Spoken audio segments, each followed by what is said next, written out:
10वी गणित भाग 1 सराव संच 5.4 दोन नाणी फेकली असता खालील घटनांची संभाव्यता काढा।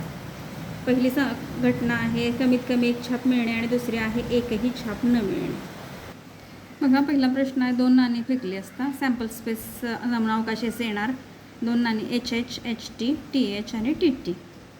दोन याच्यावर छापा, एका याच्यावर छापा आहे दुसऱ्याच्यावर काटा, एकाच्यावर पहिल्या याच्यावर काटा दुसऱ्याच्यावर छापा आणि दोन याच्यावर काटा, अशा चार संभाव्यता मिळतील। NF 4 येणार। आता पहिली ए घटना, समजा ए ही घटना कमीत कमी एक छापा मिळण्याची आहे। मग ए बरोबर कमीत कमी एक छापा म्हणजे जास्तीत जास्त दोन असतील तरी चालतात। मग HH, HT आणि TH अशा एकूण तीन घटना येतील। NF बरोबर 3 आणि त्याची संभाव्यता आपल्याला काढायची आहे। P ऑफ ए त्याचे सूत्र आहे P ऑफ म्हणजे प्रोबॅबिलिटी ऑफ ए बरोबर NF A छेद NF S। एची संभाव्यता नंबर ऑफ ए छेद नंबर ऑफ एस, म्हणजे नमुना तीन मधल्या ज्या घटना आहेत त्या आणि एकूण घटना बरोबर 3/4, म्हणजे एची संभाव्यता आली 3/4। P ऑफ ए बरोबर 3/4। घटना बी साठीची अट आहे, समजा बी ही घटना एकही छाप न मिळण्याची आहे। एक ही छाप न मिळणे म्हणजे फक्त काटा, मग काट्याची घटना फक्त एकच आहे बी बरोबर TT। नंबर ऑफ बी बरोबर 1 आलं। P ऑफ बी म्हणजे पीची संभाव्यता आली NF छेद NF S 1/4। P of B is equal to 1/4। P of B बरोबर 1/4। प्रश्न क्रमांक 2 आहे दोन फासे एकाच वेळी टाकले असता खालील घटनांची संभाव्यता लिहा। पृष्ठभागावरील अंकांची बेरीज कमीत कमी 10 असणे, पृष्ठभागावरील अंकांची बेरीज 33 असणे आणि पहिल्या फाश्यावरील अंक दुसऱ्या फाश्यावरील अंकापेक्षा मोठा असणे, अशा तीन घटना दिलेल्या आहेत। बघा दोन फासे एकाच वेळी टाकले असता आपल्याला एकूण 36 घटना मिळतात। आपण मागच्या 5.3 मध्ये पण बघितलेलं आहे। दोन फासे एकाच वेळी टाकले असता आपल्याला 36 घटना मिळतात। मग NF S बरोबर 36। समजा ए ही घटना पृष्ठभागावरील पृष्ठभागावरील अंकांची बेरीज कमीत कमी 10 असण्याची आहे। तर दोन्ही संख्या म्हणजे पृष्ठभागावरील अंकांची बेरीज 10 यायला पाहिजे। ए बरोबर 4, 6, 4 आणि 6 10, 5 आणि 5 10, 6 आणि 4 10, 6 कमीत कमी 10 म्हटलं तर जास्तीत जास्त 11 12 असे असतील तरी चालतात। आपण प्रश्न पाहिलेलाच आहे मागच्या याच्यामध्ये। मग 5 6 पण येतात, 6 4 6 5 6 6।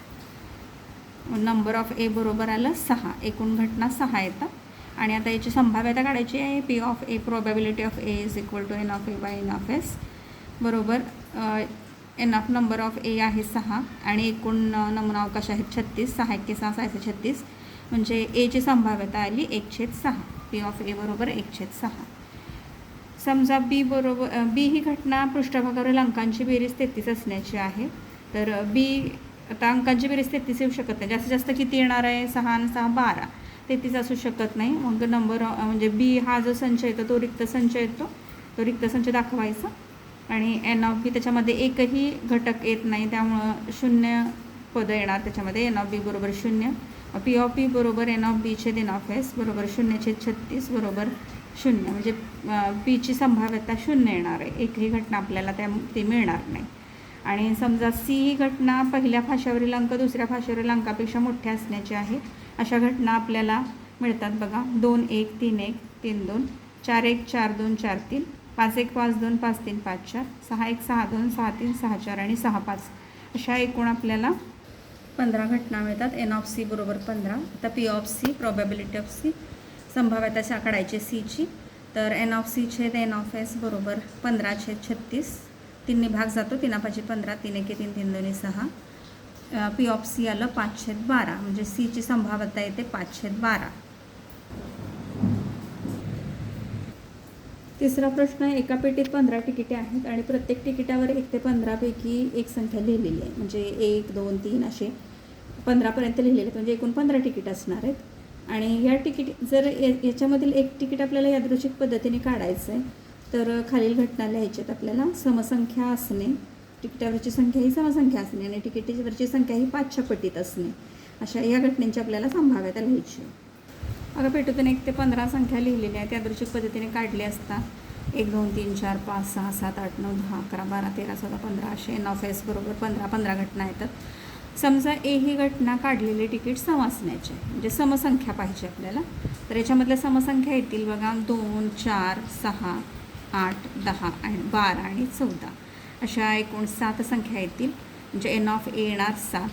आपल्याला प्रोबॅबिलिटी काढायची आहे, संभाव्यता काढायची आहे. मग पी ऑफ ए बरोबर एन ऑफ ए छेद एन ऑफ एस बरोबर 7/15. एची संभाव्यता आली 7/15.